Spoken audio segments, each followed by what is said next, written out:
Welcome to Behind the Scenes at the Hanover Theater from News and Talk Radio WCRN. To join the conversation, call 508-438-0965.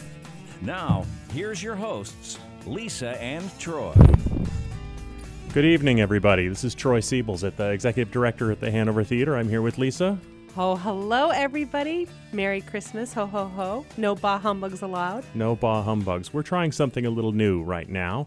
Tonight, our audience for our production of A Christmas Carol have performed tonight. The show's just getting out right now, and so our audience from the theater will be joining us here as we speak over the next few minutes.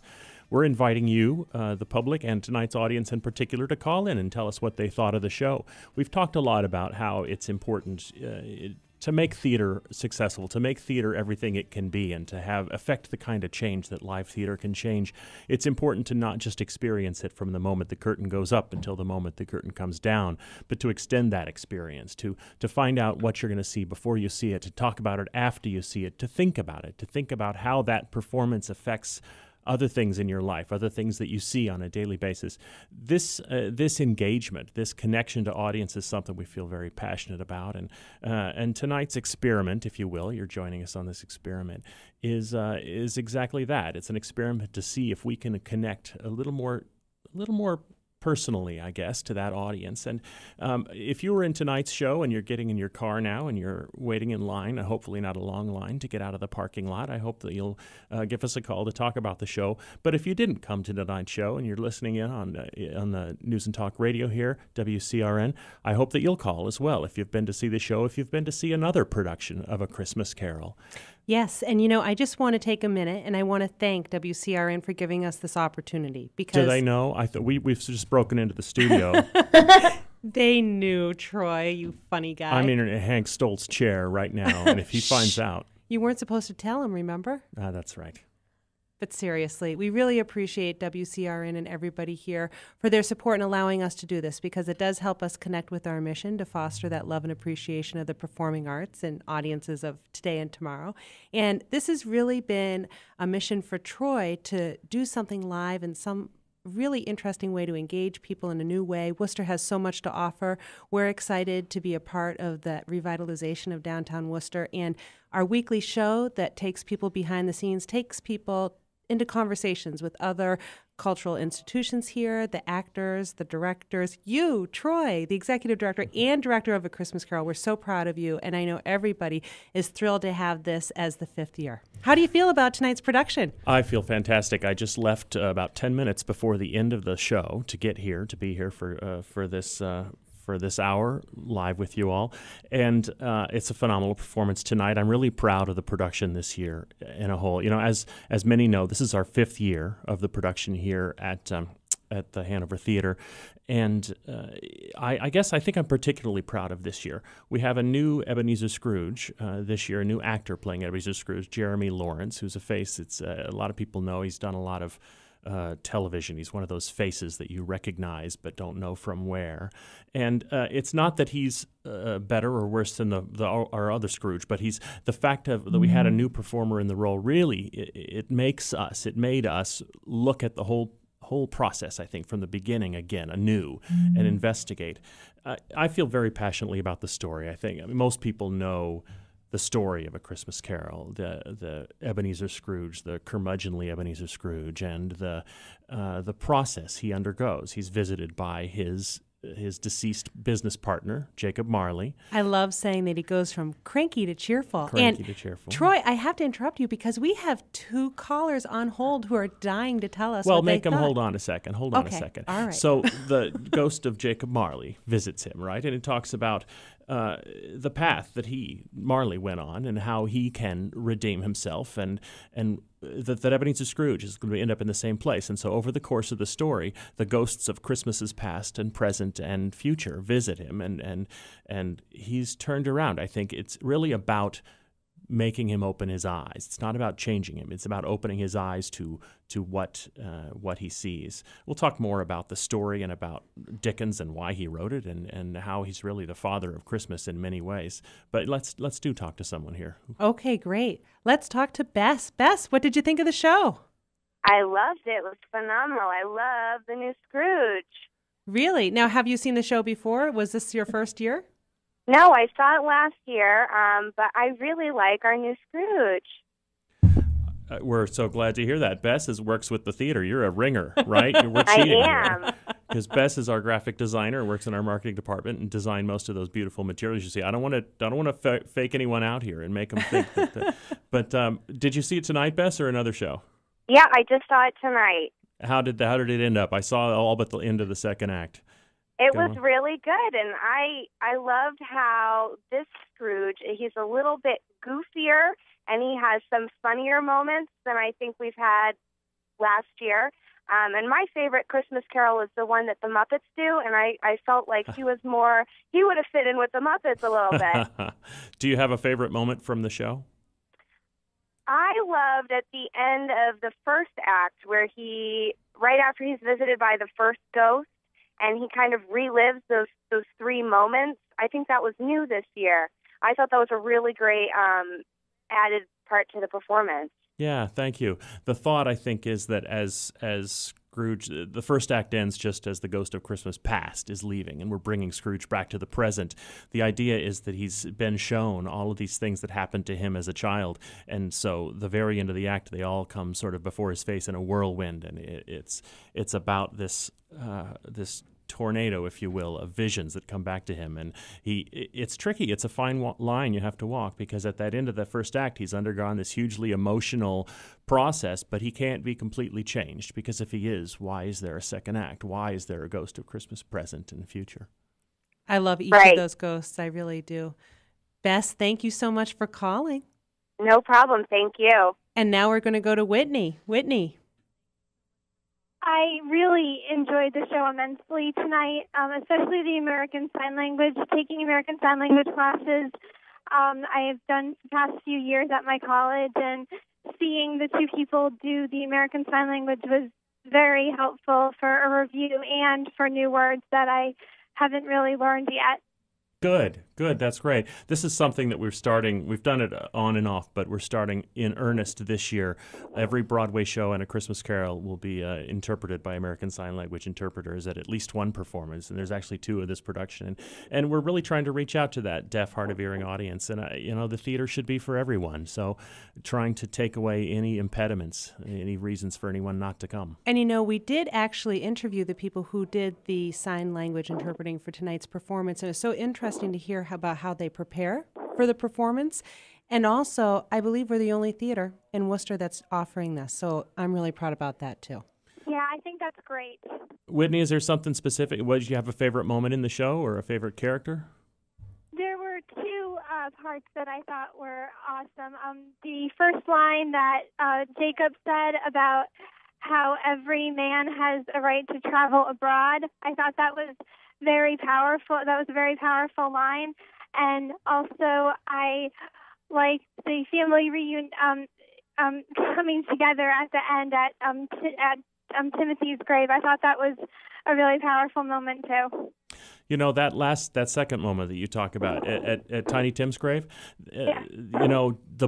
Dickens' book writes a scene at Tiny Tim's coffin, but it's set in the Cratchit's house. And when we first did early drafts of this script, we had the scene taking place back in the Cratchit house, and we had the language, some of it's right out of Dickens. And Mrs. Cratchit's waiting for Bob to arrive, and she said, the color hurts my eyes. She's sewing, but I wouldn't show weak eyes to your father for the world. And it's about them trying to be strong in the face of this misery. We tried it, and it just didn't have the same power. Music is so powerful, and putting that eerie, spooky Coventry carol behind it and using some of those same words just changes the whole thing, doesn't it? That's one of my favorite pieces in the show, too. Yeah, I like how the oldest daughter kind of connected with the father, and the two youngest kind of connected with each other at that moment.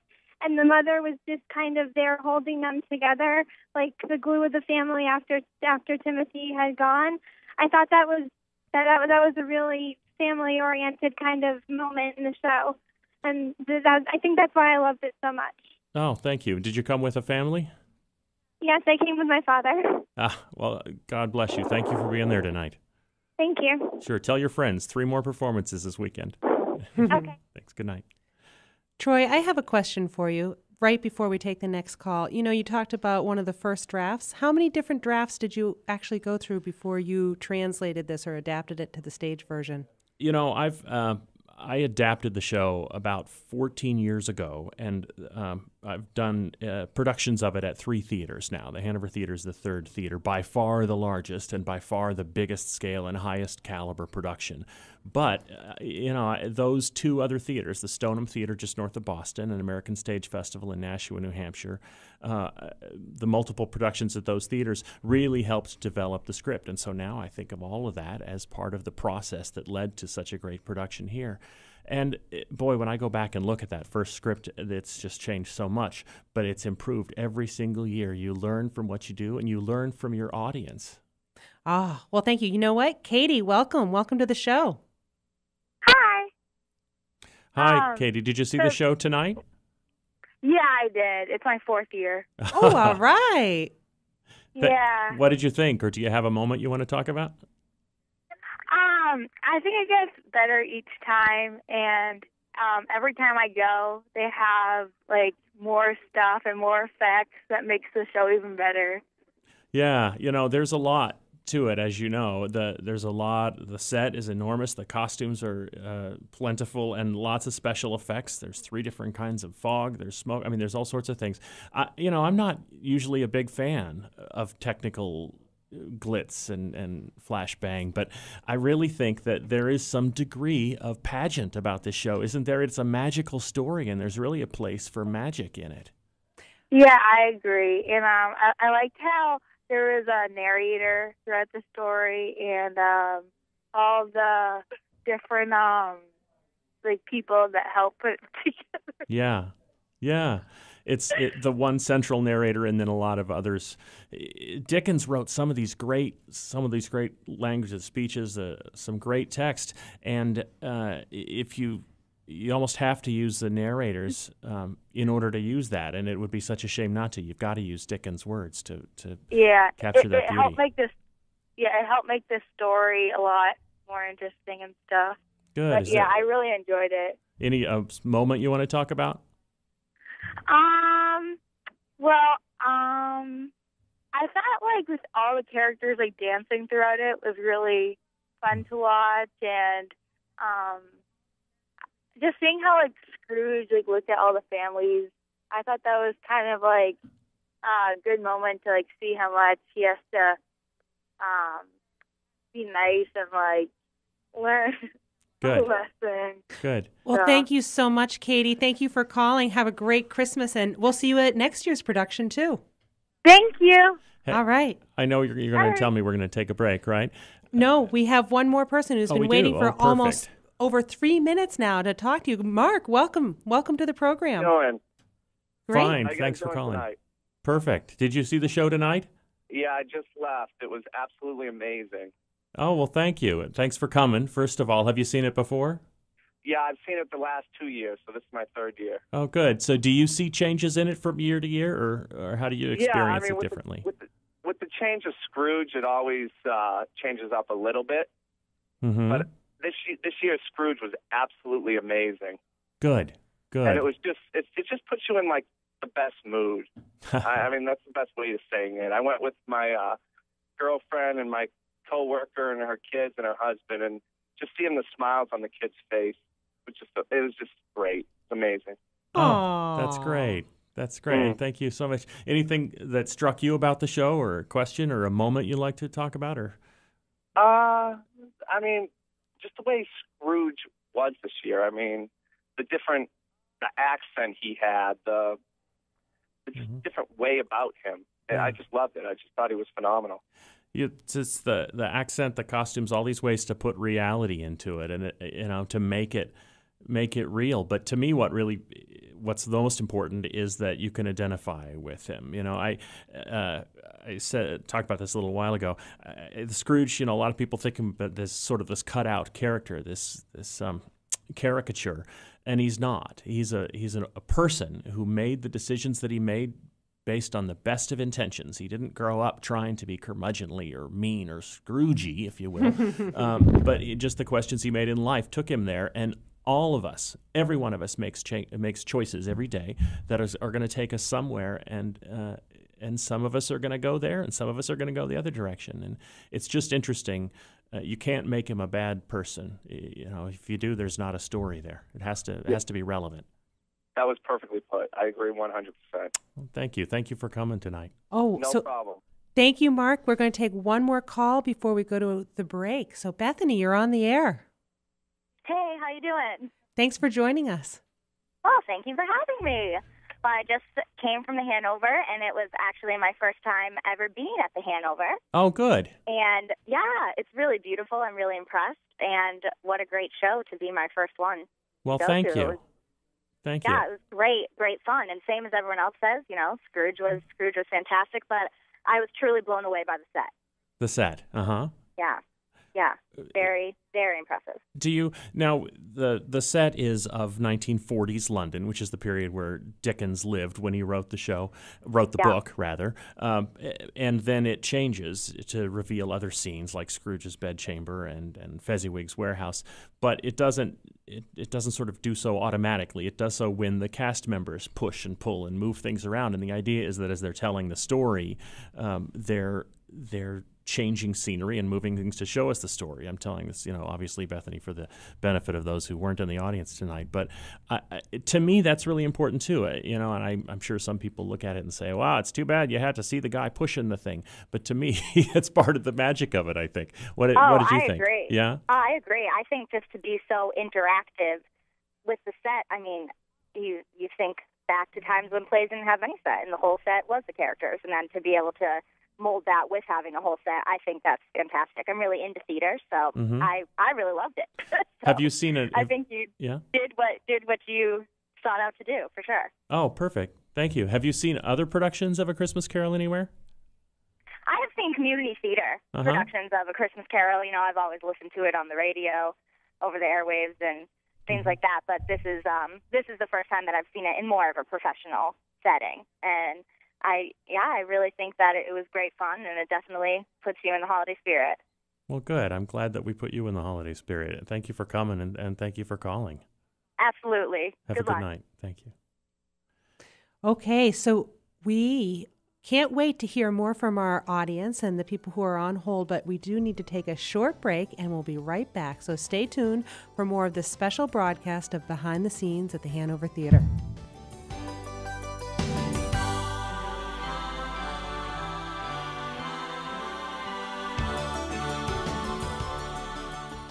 It's the holiday season once again, and did you know that there are over 200 homeless veterans in Worcester County that will spend Christmas with little or nothing to celebrate with?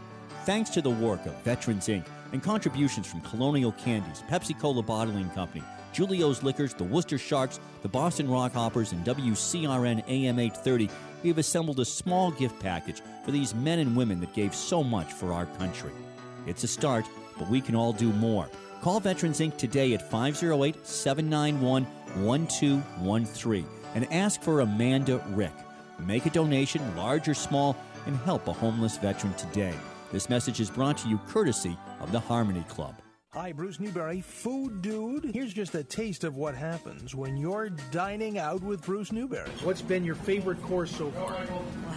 I think the lobster The butter poached Maine lobster. You can like me on Facebook, Dining Out with Bruce Newberry. You can follow me on Twitter. You can come see me in the Creekstone Farms, a Black Angus Beef Broadcast Bistro. It's the tastiest talk show in New England. Saturdays noon to 2 on News, Talk, and Food Radio, AM 830 WCRN.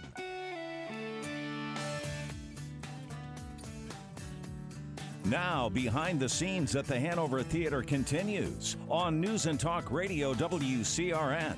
To join the conversation, call 508-438-0965. Once again, here's your hosts, Lisa and Troy. Hi, everybody. Troy again.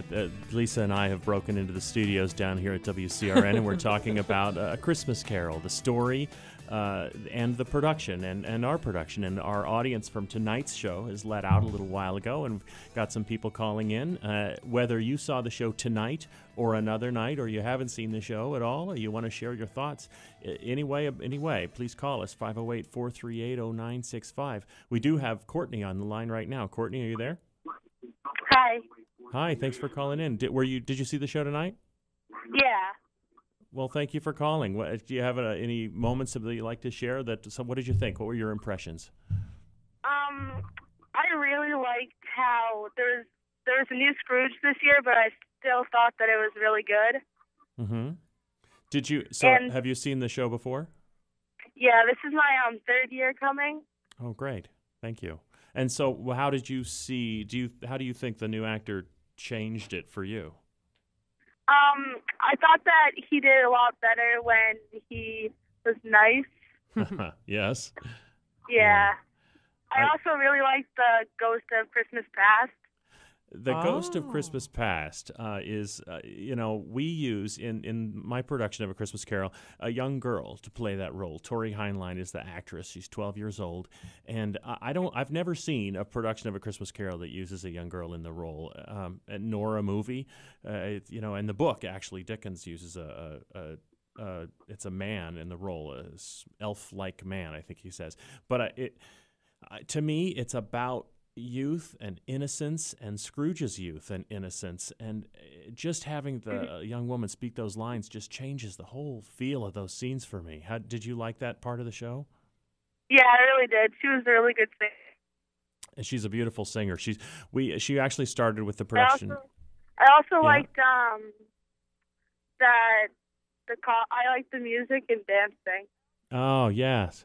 And the wassail in Christmas Past is the big one at the Fezziwig's Warehouse.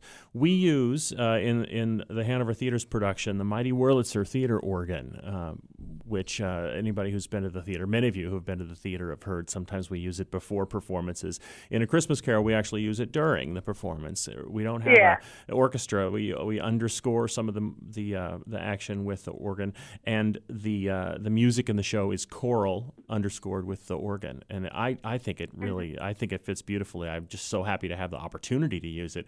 And you think it fits the feeling of the show? It contributes for you? What? It's a positive to you to have the organ? Yeah, I liked it. Can I just say that Troy is being so humble here, because Tori is somebody that Troy picked out that very first year that he brought A Christmas Carol to the Hanover Theater. And I might say he cast her multiple times, but she's actually a Broadway actress at this point. We gave her start, right? I know. Troy knew how to pick it. He really did. And so Tori's been a really great addition, I think, to the cast for multiple years. Yeah. And it's so nice to see her growing into this role. And she was the Ghost of Christmas Past last year, right? That's right. But she brings something special and innocent and sweet to it, and her voice is just gorgeous every year. Yeah. She has that special sparkle. Yeah, absolutely. Yeah. Well, thank you, Courtney. I'm glad that you enjoyed the show. Did you come with, family or friends? Yeah, I came with my Uncle Bobby. And shout out to him. Did he like the show too? Yeah. And is he a theater guy, or is he a football and beer guy? Football and beer guy. Well, see, this is the show for everyone. I'm glad he had a good time. Yeah. All right. Thank you for calling us. Have a good night. The Christmas Carol is a story, I think. We talked about it a little while ago. Everyone knows the story. A lot of people don't know the history of it. Charles Dickens was hired to write a series of pamphlets. This is the early 1840s in London, a series of pamphlets about the work conditions in the workhouses for kids. And he was, at this point in his life, nearly destitute. He didn't have money. His father had at one point been in debtor's prison, and their family had undergone some real hard times. He couldn't bring himself to write the pamphlets. He wrote this story instead. And when you look at it through that backdrop, you see in it the thread of that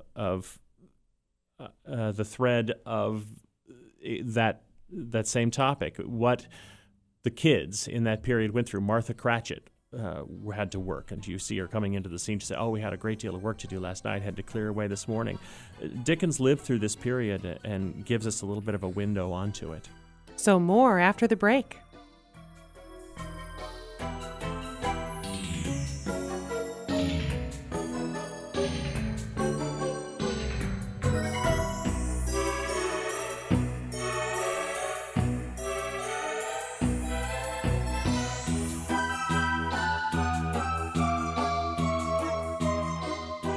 CBS News Update, I'm Bill Whitney.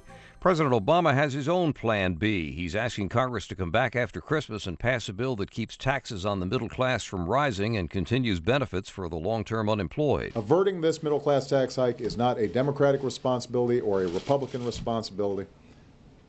With their votes, the American people have determined that governing is a shared responsibility between both parties. Mr. Obama says he's still ready and willing to get a comprehensive deal, but Senate Republican leader Mitch McConnell says that's up to him. It's his job to find a solution that can pass the Congress.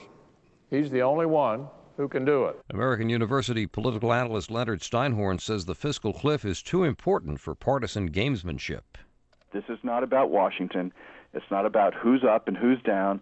It's about the lives of the American people, and therefore they have to come to some sort of compromise. CBS News Update, I'm Bill Whitney.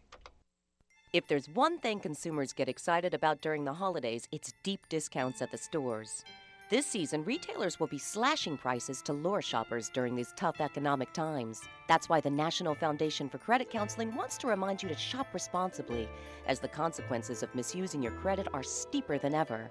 If you're deemed a risk by your creditor, it can mean higher interest rates, lower credit limits, and seriously impact your ability to get credit in the future. As you head out to the malls during the holiday season, consider these shopping tips. Take a list with the gifts you need to buy with the amount allotted for each person. Take frequent breaks to tally up how much money you've spent.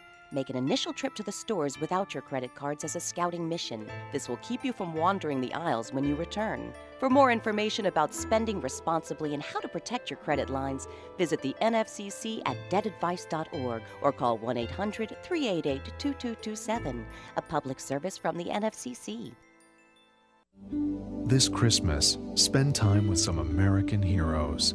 They believe in what they're doing. They believe that this country is worth defending with their lives so that we can continue our life. Listen to The Gift, inspiring stories from our military, wounded warriors, and their families. The Gift exclusively on WCRN Saturday and Sunday at 7 p.m.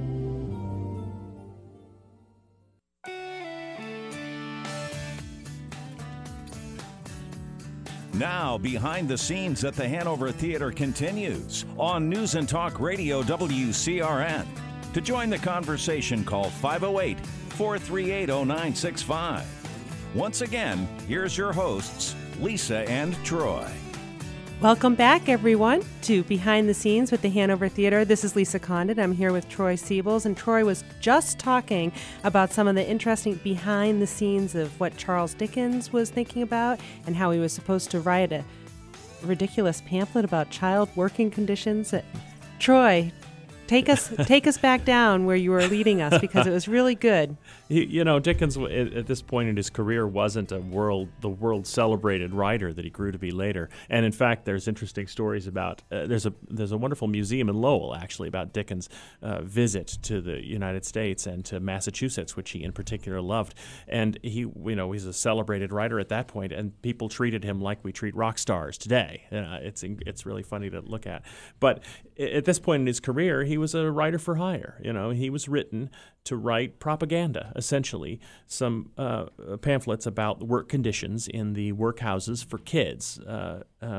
And it still goes on today in parts of the world, I think. Fortunately, not here, I hope. I hope not. But he couldn't bring himself to write that. He just wasn't in that mindset. He wrote this story instead, and it was an overnight success. He couldn't bring the publisher with whom he was working at the time to publish it. The publisher didn't believe in it, didn't think it would go anywhere. He scraped together the money that he had, and he published it himself. And that first printing sold out before New Year's. A second printing sold out before New Year's, and the third printing was in the thousands. And and the rest is history. And didn't he help to revitalize Christmas and bring it back? That's just what I was going to say. Christmas as a holiday at that point was a minor holiday. It was not one of the major Christian holidays. It was not celebrated universally. It was not celebrated worldwide. In fact, December 25th is a bit of an arbitrary date. The Scripture says, "Unto you this day in the city of David was born."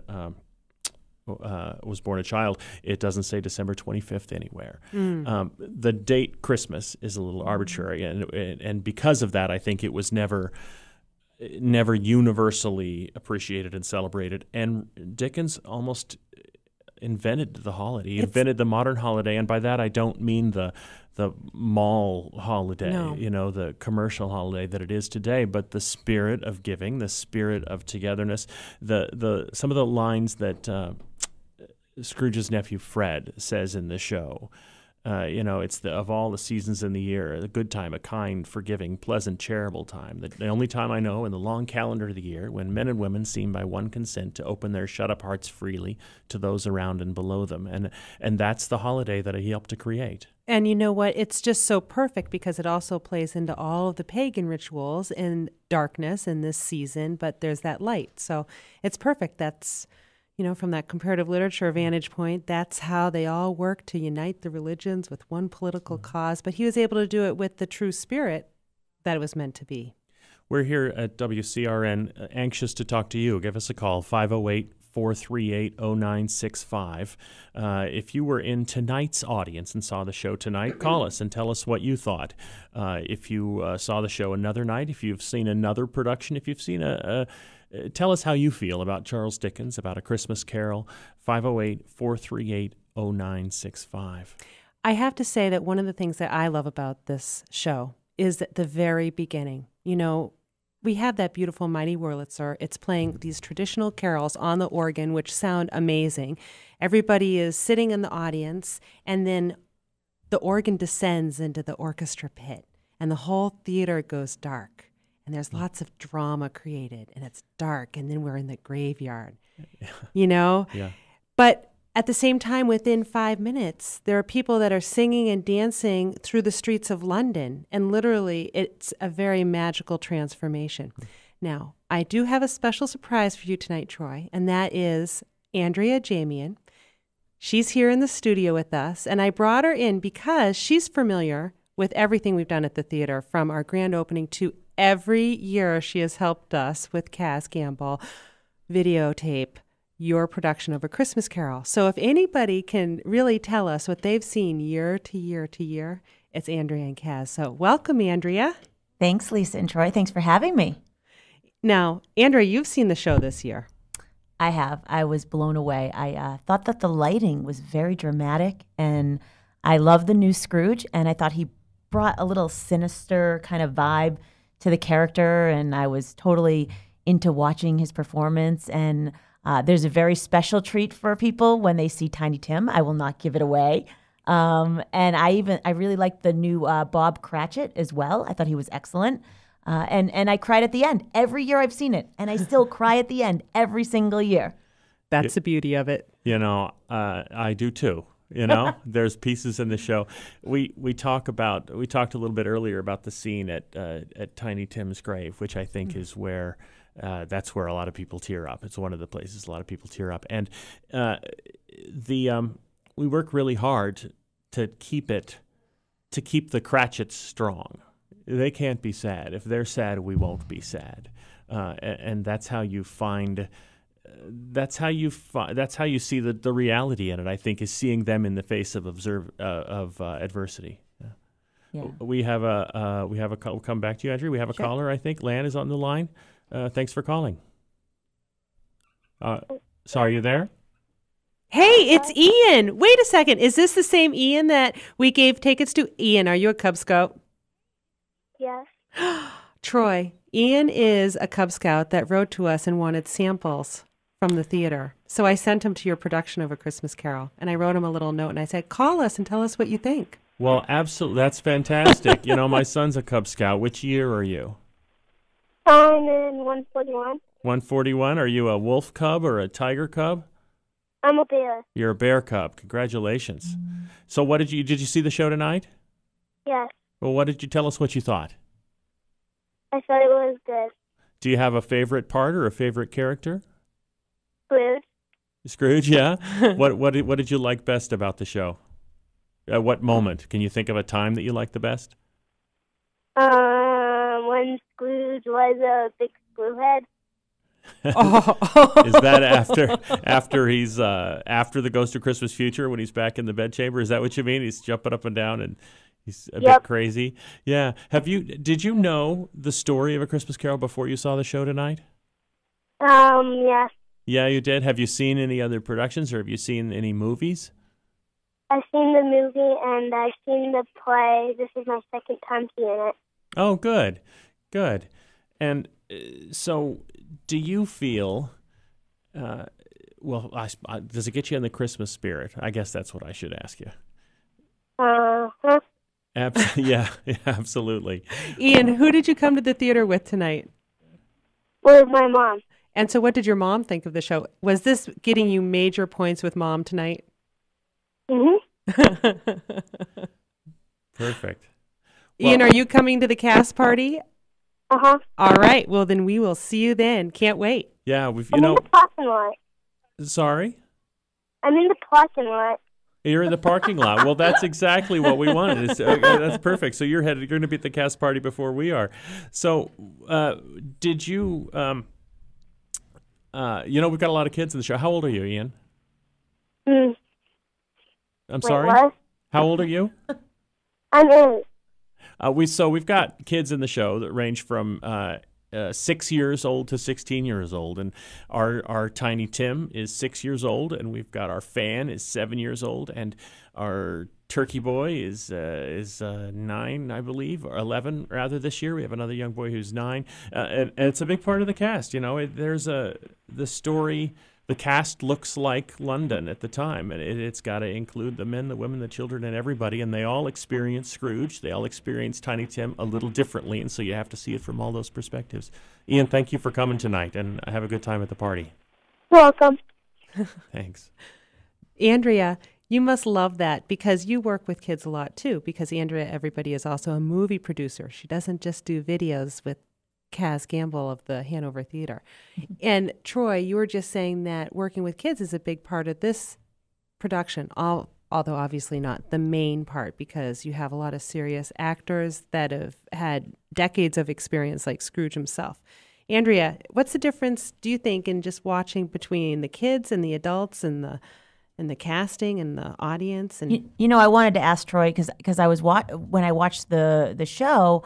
Coming from a film background, when we do the casting, but when we cast kids, they might work a day or two, but you get to say cut in between takes. They don't have to memorize an entire show. And I'm seeing these little kids on stage just so professional. And I'm just wondering if they ever have breakdowns or, how you pull those performances from them, Troy. Breakdowns. Well, first off, we look at a lot of people, and these kids drive from our Martha Cratchit drives from Marblehead every single day. Wow. We have someone from the South Shore. We have people from Metro West, and we do have a couple of kids from the Worcester area as well. But they're from all over the place, and it's because we look far and wide to get the people who are really perfect. And it is really about stage presence, right? It's about the ability to stand there and talk and be loud and be natural on stage. The hardest thing to do is to not act. The hardest thing to do is to be natural.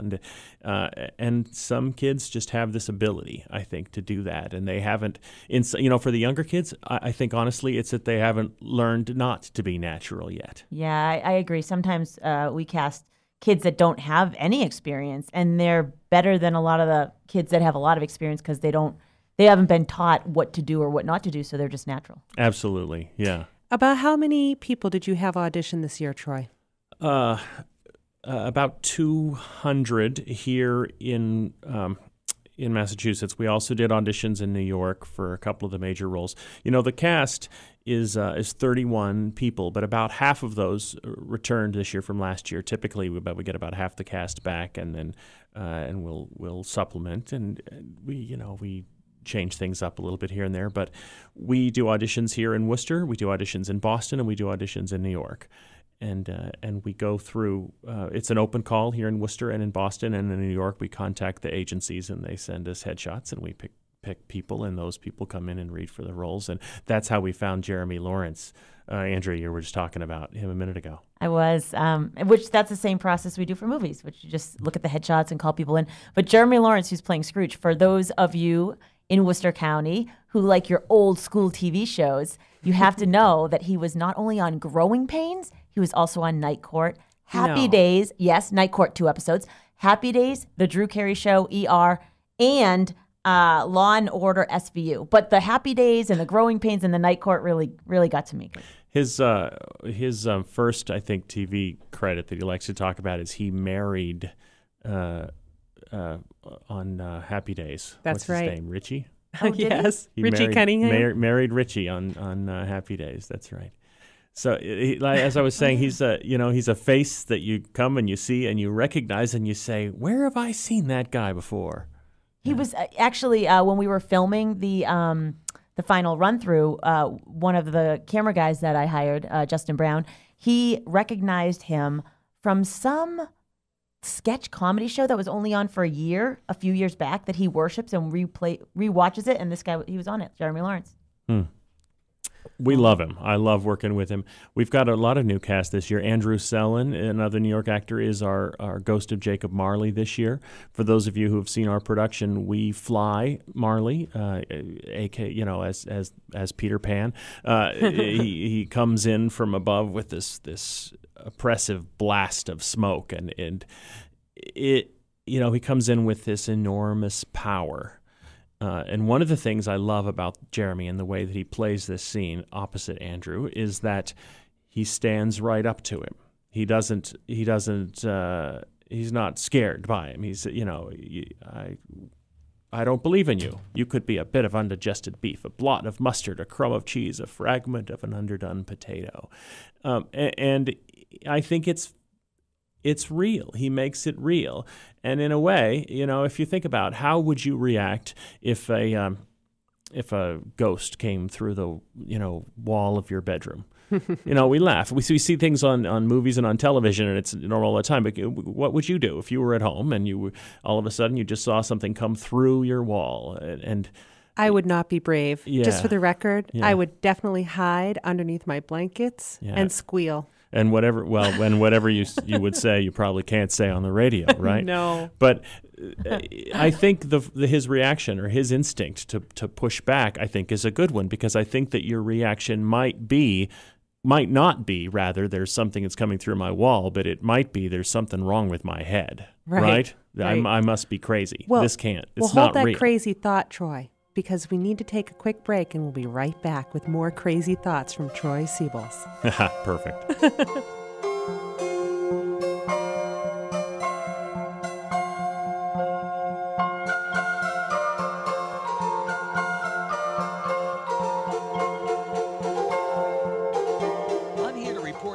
What's happening here at the offices of East West Mortgage. Our loan officers were just discussing that they cannot remember rates ever being this low. East West Mortgage has been helping more homeowners refinance their homes now more than ever before. With 15-year fixed-rate mortgages in the 2s and 30-year fixed-rate mortgages in the 3s, this is absolutely the best time ever to refinance your present mortgage. If you're paying more than 4% on your current mortgage, you will save hundreds of dollars each year. You still have time to take advantage of rates in the 2s and 3s. All it takes is a quick call to 1-800-EAST-WEST today. Call 1-800-EAST-WEST. Call or see website for details. Subject to credit approval and program conditions. Annual percentage rate for 15-year term is 2.859%, and for 30-year term is 3.436% effective 12/12/12. Rate subject to change. Savings based on current loan amount, rate, and rate offered. Equal housing lender, NMLS number 2750. Licensed by the New Hampshire Banking Department. If you truly love a great cup of coffee or tea, then call Good as Gold Coffee. Good as Gold Coffee provides your business with a commercial brewer at no charge and offers an extensive selection of freshly brewed coffees and teas by the cup or by the pot. The Flavia single cup brewer will even make an authentic cappuccino or Milky Way latte. Enjoy that coffee shop experience at work. Call 800-322-0439. Online at goodasgold.com. Good as Gold Coffee, your local coffee connection.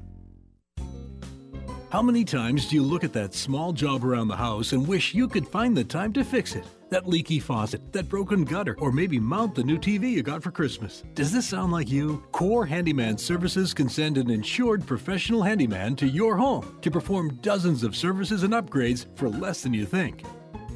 Right now, you can give a handyman for the holidays. For just $499, you can send a handyman to work for 8 hours on the project of your choice. Give the gift of home improvement. To learn more, visit CoreHandymanServices.com. That's Core, C-O-R-E, HandymanServices.com. Core Handyman Services is an insured, registered home improvement contractor in Massachusetts. Major credit cards accepted. Call for a free consultation. 888-959-CORE. 888-959-2673. They'll get the job done right every time.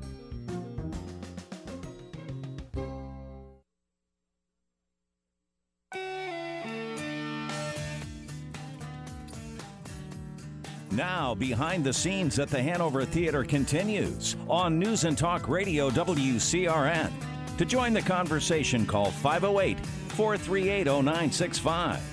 Once again, here's your hosts, Lisa and Troy. Welcome back, everyone.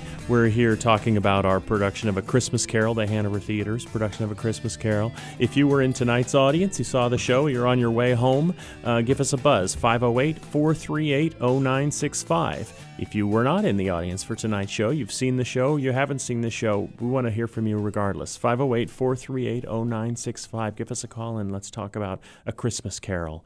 You know, adapting the story from the book is a non-ending process, I think. You know, we started initially, but then we've built on it every year. Dickens opens the book with the words, "Marley was dead," to begin with. There's no doubt whatever about that. The register of his burial had been signed. And on stage, we open at, Andrea was just referring to this a minute ago, Jacob Marley's grave. We open at that moment. And if you just speak the words, you hear the words. If you portray the words, you feel the words. So that's what we can do in a production. And I think that if Dickens had written a play, I'd like to think that he would have written a play sort of like the one that we perform. Absolutely. The goal was to try to be as true to his intent as we possibly could. And so we use as much of Dickens' words, as language as we can. The scene between Ebenezer Scrooge and the ghost of Jacob Marley is verbatim right out of the book because Dickens wrote it as dialogue. Some of the scenes, Dickens didn't write a word of dialogue. The party at Fred and Millie's house and the dinner at the Cratchit house, he describes the scene and he talks about the people and the fun they have. He doesn't write any words, and so we explore words to help put reality behind that. Ooh, we have Dean on hold. Do you want to take a call, Troy? Absolutely. Dean, thanks for calling. Did you see the show tonight? Yes, we did. Well, thank you for coming, first of all, and thank you for calling in. Give us your impressions. It was great. You know, we saw the show the past 2 years, and there was a lot of changes that we all liked. The new Marley did really well. The new Scrooge did really well. He was a great switch. You know, it's just great to see the show, great to see the organ working, great to see the Hanover in action. Well, thank you. Have you been to the theater for other shows? Yes, we went to, it was like an animal show. I forget the name of it. And Jungle Jack Hanna. Yes, that's what it was. And it was pretty awesome seeing a cheetah. Kind of scared me a little bit, but it was sweet. Imagine being backstage with the cheetah. Yeah. Yeah. I remember he's like, you know, unless you can run 70 miles an hour, just don't move. And I didn't move. Well said. I don't think I would either. Dean, where are you coming from tonight? I'm on my way home from the show. Where do you live? Oh, I live in Boxford, Massachusetts. Excellent. And so that's great news. That we were really, the Hanover Theaters really started drawing an audience from Metro West, and the circle's getting big. Do you remember how you first heard about the theater and how you found your way here? Yes, I'm Don Phipps's grandson. Perfect. Don Phipps is our maestro. He's the gentleman who created our mighty Wurlitzer theater organ, the pipe organ. He lives in New Bedford, right? Yes, he does. And Well, he lives in Mattapoisett, and the organ was kept in New Bedford. Okay, all right. And he's been a fixture at the theater since before we opened, and he and a team of volunteers have worked I don't know how many thousands of hours instead putting that Wurlitzer in, and it's really a legacy for him. I'm just so happy to be working with him. And on a personal level, I'm grateful because the organ makes this production, makes A Christmas Carol what it is. Truly. And how many pipes do we have in that organ? Something like... More than we have seats in the theater, 2,400 and something. Yeah, he could tell you exactly. Dean, what's it like to see that organ in action? Well, it's certainly a lot different from when I was 4 years old banging on it in a shop. But, Well, it's great, just seeing, like, I've seen, like, the massive blower in the basement, and I've seen all the huge pipes. And I'm really proud of him for putting it all together. He devoted everything he had left of him. He's not a young guy anymore, and it's really great to see how it came out. Don't tell him he's not a young guy. He certainly he feels like one. Well, you'll have to come back for some of the silent movies we have coming up in the new year, for sure. Well, of course. And Andrea, you know people who love the organ too, don't you? Yes, my boyfriend's father, Kaz Sobiek Sr., he loves the organ. He plays the organ. He's in organ groups. All his friends are involved in the organ, so he comes to see those silent shows with the organ playing. Loves them. Yeah. The organ and AM radio, we're bringing the cool back to Worcester. Well, Dean, thank you for calling tonight. Thank you very much for having me. Thank you. Tori's on the line. Tori's on the line. Tori, are you there? I am. Tori Heinlein is our ghost of Christmas past. Tori, how was the show tonight? Oh, it was great. I don't think we had any major mess-ups, so all is well. That sounds like a winner to me. That sounds like a success. Are you at the cast party already? Are we keeping you? No, I'm just, on my way. Good. So you've done the show 3 years now? 3 times? Yes, this is my 3rd year. So how for you, how has the experience changed every year? You have been through, how old were you when you started? I think my first year when I did it, I was 8. 8 years old, and you're 12 now, right? I am. And Yep. so I kind of feel like I've grown up with you a little bit. I love working with you. I think you do such an amazing job, and you got some praise on this show a little while ago from others who thought you did a great job. What does playing the role of Christmas Past mean to you? Well, I think it's kind of really special because she takes Scrooge back to a point where he was happy. He wasn't the mean, old, grouchy man that he became. He wasn't, as my English teacher puts it, he wasn't always like this. Something made him turn to this mean man. And I think it's really cool to go back to the days when he was happy, when he wasn't, always miserable, never liked Christmas. He did have a heart at some point. And I think it's fun to go back and see all the happiness. And I think it kind of brings the audience some joy to make it seem like, this isn't just a sad story. There is happiness. It's this fun aspect to the show. Oh, Tori, what a wonderful way to end this show. Bringing it back to happiness and reconnecting with the spirit. And you know what, everybody? You too can connect with Tori as the ghost of Christmas past and Scrooge and get back into the Christmas spirit.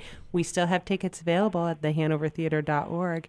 And I am so excited about our first special broadcast of Behind the Scenes. Tori, thanks for joining us. Everybody, Thank you for having me. Yes, tune Thanks, in on Tori. Sundays, 9 a.m. here on CRN, and we'll see you again soon. Good night.